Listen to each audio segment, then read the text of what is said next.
Abundance సూత్రం, సమృద్ధి సూత్రం అంటారు దీన్ని. సమాజంలో పనిచేయగలిగే సామర్థ్యం ఉన్న వాళ్ళు చాలామంది ఉన్నారు. వీళ్ళందరికీ పని ఉండాలి.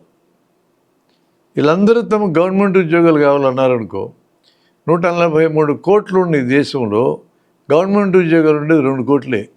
అంతకంటే మించి పనులు పెట్టుకుంటే ప్రజల వనరులు వేస్ట్ అవుతాయి. అంతకంటే మించి గవర్నమెంట్ ఉద్యోగాలు అక్కర్లేదు. ఒకవేళ ఎక్కువ మందిని పెట్టుకున్నా పని అంతే జరుగుతుంది, జీతాలు బిల్లు మాత్రం అవుతుంది. అలాంటి పని గవర్నమెంట్ ఎందుకు చేయాలా?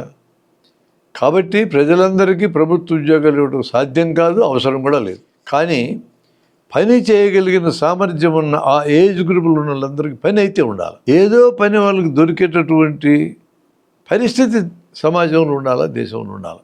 మన గవర్నమెంట్ ఉద్యోగం అయితే జీతం ఎక్కువ వస్తుంది, పని తక్కువ ఉంటుందనే ఉద్దేశంతో పోటాపోటీలు పడతాం. కొన్ని వందలుండే యూపీఎస్సీ ఎగ్జామ్స్ అంటే కలెక్టర్లు, ఎస్పీలు అవుతారు కదా, ఆ ఉద్యోగాల కోసం లక్షల మంది పోటీ పడతారు. ఎవడి కాడు ఊహల్లో తేలుతూ ఉంటారు నాకే వస్తుంది. ఫిల్టరేషన్ అయ్యి చివరికి కొన్ని వందల ఉద్యోగాలు వస్తాయి. అట్లా ఏ ఉద్యోగాలు చూసినా 10 అటెండర్ పోస్టులు కావాలంటే 10,000 మంది రాస్తారు పరీక్షలు. 10,000 టీచర్ పోస్టులు ఉంటే లక్షల మంది రాస్తారు. అందరికీ ఎటు రావు. దానికోసం శ్రమ పట్టము, కష్టపడటము, ట్రైనింగ్లు తీసుకోవడం, కోచింగ్ సెంటర్లు, కొన్ని ఊళ్ళే కోచింగ్ సెంటర్లుగా మారిపోయినాయి. అబండెన్స్ సూత్రం అంటే అందరికీ ప్రభుత్వ ఉద్యోగాలు ఇవ్వటం కాదు, అవసరమైనంతే ఇస్తారు. పని చేయగలిగే అందరికీ పని ఉండాలి, అది అబండెన్స్ సూత్రం.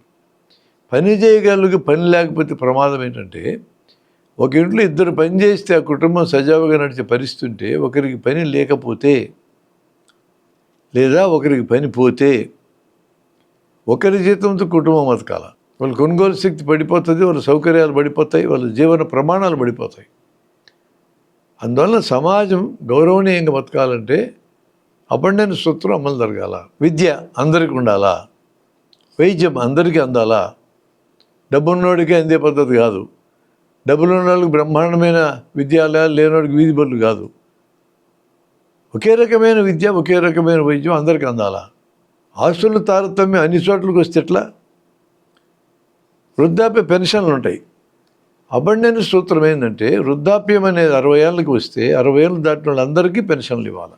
అది అబండెన్స్ సూత్రం. ఒక ఊళ్ళో 10 మంది ముసలోళ్ళు ఉన్నారు, 4గురికి వృద్ధాప్య పెన్షన్ ఇచ్చినారు.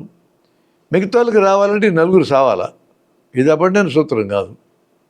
ఎప్పుడెప్పుడు శస్త్రాన్ని కాసుకొని ఉంటారు వాళ్ళు వీళ్ళకి రావడానికి. ఇలాంటి పద్ధతులు, సంక్షేమ పథకాలు ప్రభుత్వాలు అమలు చేయకూడదు, తప్పది. మరొకటి సస్తే నేను బాగుపడతాను కోరిక కలగడమే తప్పు. ఉద్యోగం వస్తుందో రాదో భయం, వస్తే అది ఉంటుందో ఉండదని భయం, వచ్చాక ప్రమోషన్ వస్తుందో రాదో భయం. ఇలాంటి భయంలో మనుషులు ఉంటే స్వార్థం పెరుగుతుంది, ఎలాగైనా సంపాదించాలని కోరిక మొదలవుతుంది. ప్రధానమైన ఖర్చులు దేనికి ఉంటాయి? విద్యకు ఉంటాయి, వైద్యానికి ఉంటాయి, వృద్ధాప్యంలో రక్షణ కోసం ఉంటాయి, ఇల్లు ఉండాలా. ఇట్లాంటివన్నీ ఆ సమాజంగా అందించగలిగితే, రీజనబుల్గా అందరికీ అందించగలిగితే ఇంత స్వార్థం ఉండాల్సిన అవసరం ఏముంది? తర్వాత తరాలకి గుట్టలు సంపాదించాల్సిన అవసరం ఏముంది? 10 తరాలకి తరగని ఆస్తి సంపాదించని అంటుంటారు. నీ తరానికి సంపాదించుకున్నావు, నువ్వు ముసలి తరం కోసం సంపాదించావు, నీ పిల్లల తరం కోసం సంపాదించావు, బాగానే ఉంది అంతవరకు. 3 తరాలు. ఇంక మిగతా తరాలకంతా నువ్వు ఎందుకు సంపాదించాలా? అప్పుడు నీ పిల్లలు గాడిదలు వేస్తారా? వాడి పిల్లలు ఏం చేస్తారు? ఎవడికి వాడికే నేను సంపాదించగలను ఒక ధీమా రావాలి కదా. మరి మన మొట్టమొదటి జీతం 1000-2000 ఉంటుంది, ఎంత సంతోషం కలిగింది మనకి. ఇప్పుడు 1,00,000 వస్తుండొచ్చు. నా మొదటి జీతం నాది, ఇది ఇందులో నా శ్రమ ఉందని ఒక ఫీలింగ్ ఎవరికైనా రావాలిగా. నీవు అలాంటి ఫీలింగ్స్ ఎదిగినప్పుడు నీ బిడ్డలు కూడా అట్లా ఎదగాలిగా.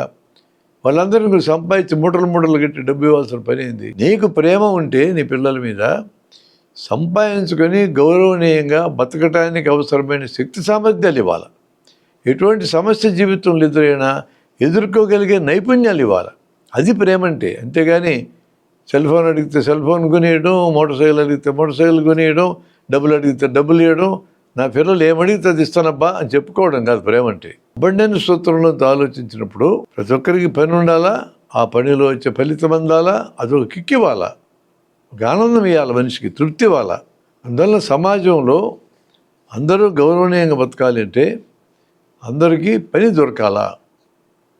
ఉద్యోగాలు ఇవ్వమని మనం సలహా ఇవ్వడంలా పని దొరకాలా అంటున్నాం.